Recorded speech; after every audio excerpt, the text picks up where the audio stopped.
महाराज जादूगर सम्राट शंकर जी जो कि देश विदेश में जादू परफॉर्म करते जी हैं, 30,000 के करीबन मैंने शो किए हैं देश विदेश में, जी जो 20,000 शो चैरिटी के लिए किए, जी अच्छे काम के लिए, तब भी दिया।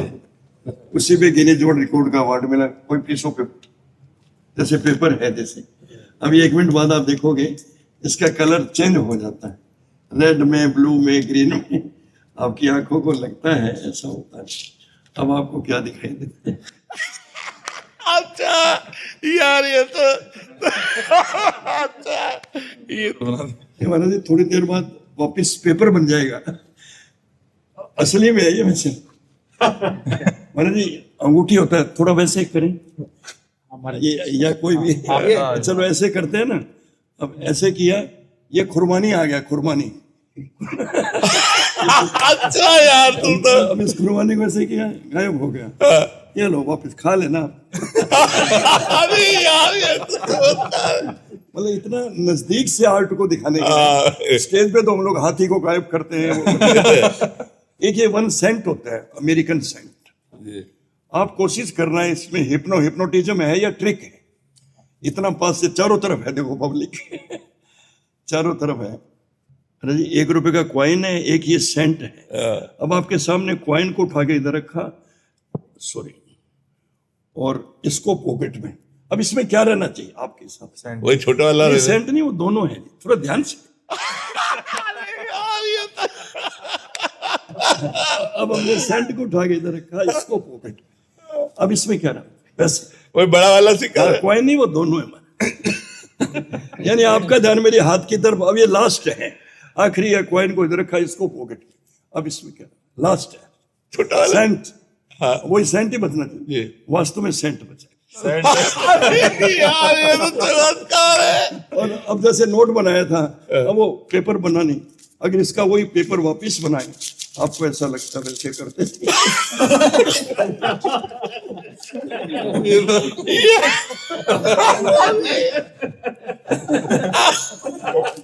अब काफी लोग कहते हैं ये वाला सिखा दो और कुछ नहीं सिखा।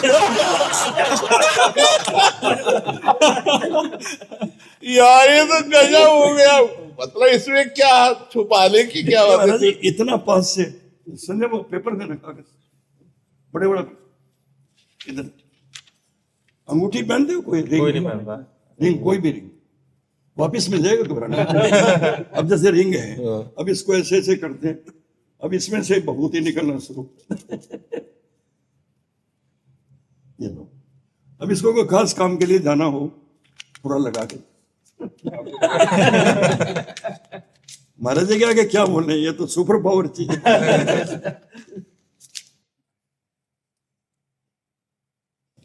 मोबाइल तो होगा आपको, एक मैसेज दिखाते हैं।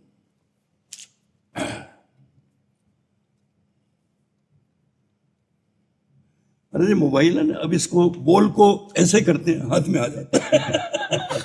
मोबाइल से निकाल लिया। अच्छा आप 1 से लेके 9 के बीच में कोई एक अक्षर बोलो, कुछ भी। 7 बोला आपने, ये घड़ी 7 मिनट पीछे जाएगी। 7:40 है ना। अब आप देखिए, जा रही है ना। अब कितना टाइम हो गया? 7:33। सब मोबाइल में यही होगा, सबके मोबाइल में यही टाइम होगा। अब वही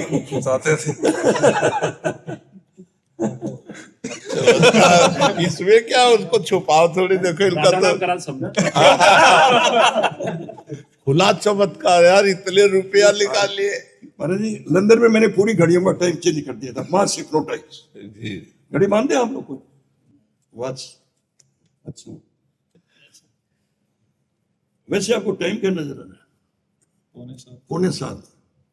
आपको कितना दिख रहा है? 7:05 7:05। आपको अच्छी तरह देखना, 7:20 हो गया। अब इसमें सेकंड का सुई चल रहा है, बंद है? चल रहा है। अब हम देखिए, चल रहा है, बंद है? बंद है। यार ये तो तुम्हारे हाथ का चमत्कार। एक कला है। हाँ बिल्कुल बिल्कुल, समाज को। बाकी महाराज जी आपका बहुत नाम सुना था। चलो खाली दिख, चल खाली नहीं।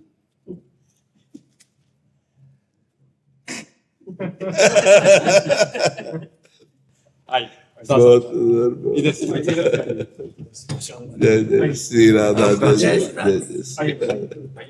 महाराज जी, अध्यात्म का अमृत मुझे पारिवारिक संस्कारों से विरासत में प्राप्त हुआ, किंतु अंतर्मन में सदैव ये अनवरत लालसा रही कि इसकी गहनतम सच्चाइयों को स्वयं अनुभव करूं, तर्क के आलोक को मैं समझूं और संत वाणी के सानिध्य में रहकर हृदय में उतारूं। महाराज जी, शायद आज का समय विचित्र मोड़ पर खड़ा है, जहां धन को सफलता का मापदंड, छल को चतुराई का प्रमाण और अध्यात्म को अंधविश्वास व अप्रमाणित कहकर नकार दिया जाता है। ऐसे युग में जब आधुनिक विज्ञान तर्क देता है और अध्यात्म सत्य प्रकट करता है, तो इन दोनों की धाराओं को मिलाकर जीवन का अंतिम उत्तर कैसे खोजा जाए? हाँ, पहले हमें ध्यान करना होगा कि जो आधुनिक विज्ञान है ये केवल 5 भौतिक शरीर तक का ज्ञान रखता है, बस।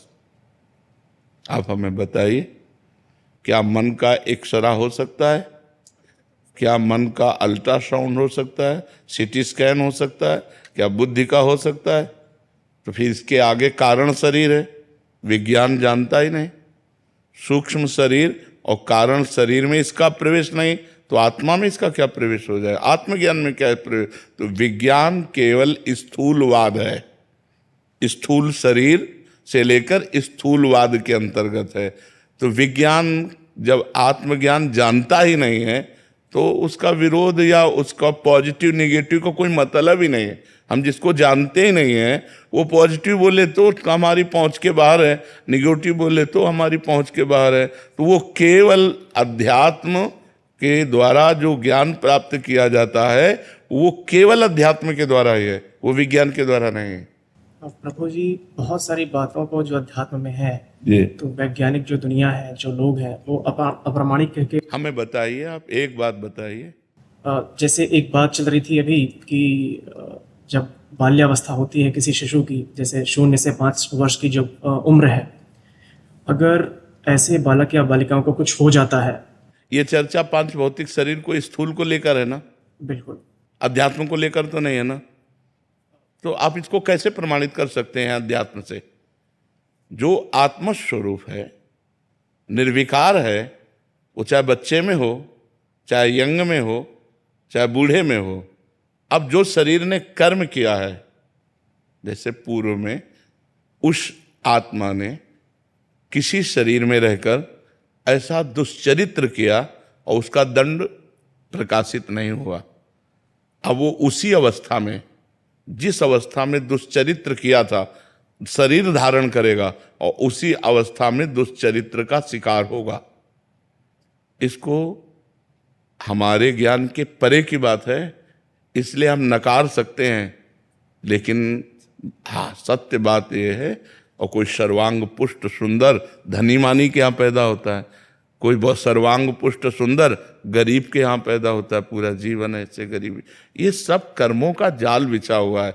अगर हम अध्यात्म को स्वीकार ना करेंगे, कर्म को स्वीकार ना करेंगे, तो फिर मानेंगे क्या? एक आदमी एसी चला करके फिल्मी गाना सुनते हुए कार में जा रहा है, कार में आग लग जाती है और वो मर जाते हैं। ये क्या है?